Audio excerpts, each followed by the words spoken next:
ಯಾಕೆ ಯಾವಾಗಲೂ ಬೇಜಾರಾಗೇ ಇರ್ತೀಯ? ಒಂದು ಎಕ್ಸಾಂಪಲ್ ಕೊಡ್ಲಾ? ಹೂವಿನ ಹಾರ ಎಲ್ರಿಗೂ ಕಾಣಿಸುತ್ತೆ, ಹೂವು ಎಲ್ರಿಗೂ ಕಾಣಿಸುತ್ತೆ, ಆದರೆ ಅದ್ರ ಒಳಗಿರೋ ದಾರ ಯಾರಿಗೂ ಕಾಣಲ್ಲ. ಅದೇ ರೀತಿ ನಾವು ಮಾಡೋ ಚಿಕ್ಕ ಪುಟ್ಟ ಒಂದು ಒಳ್ಳೆತನಗಳು ಯಾರಿಗೂ ಕಾಣಿಸಲ್ಲ. ಅದೇ ನಾವು ಮಾಡೋ ತಪ್ಪಿರುತ್ತಲ್ಲ, ಚಿಕ್ಕ ಪುಟ್ಟ ತಪ್ಪು, ಅದು ಎಲ್ರಿಗೂ ಕಾಣಿಸ್ತಿರುತ್ತೆ. ನಮ್ಮ ಮನಸ್ಸೊಳಗಡೆ ಇರೋ ಒಳ್ಳೆತನ ಯಾರಿಗೂ ಕಾಣಿಸಲ್ಲ. ಅದು ದಾರದ ಥರ. ಇದು ಕಲಿಯುಗ, ಕಲಿಗಾಲ.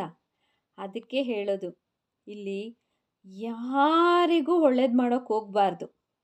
ಅದು ನಮಗೆ ಹಿಂತಿರುಗುತ್ತೆ. ನಾವು ಏನೇ ಒಳ್ಳೇದು ಮಾಡಿದರೂ ಒಂದು ಸಣ್ಣ ಪುಟ್ಟ ತಪ್ಪು ಇಟ್ಕೊಂಡ್ಬಿಟ್ಟು ನಾವು ಮಾಡಿರೋ ಒಳ್ಳೆತನನ ಅವ್ರು ಅರ್ಥ ಮಾಡ್ಕೊಳ್ಳಲ್ಲ. ಅದೇ ಒಂದು ಚಿಕ್ಕ ತಪ್ಪು ಮಾಡಿದ್ರೂ ಅದನ್ನು,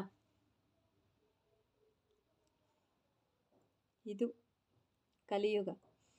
ಅದಕ್ಕೆ ಯಾರಿಗೂ ಒಳ್ಳೇದು ಮಾಡೋಕ್ಕೆ ಹೋಗಬಾರ್ದು. ಏನಂತೀರಾ? ಎಸ್ ಅಂತ ಕಮೆಂಟ್ ಮಾಡ್ತೀರಾ? ನೋ ಅಂತ ಕಮೆಂಟ್ ಮಾಡ್ತೀರಾ? ತಿಳಿಸಿ.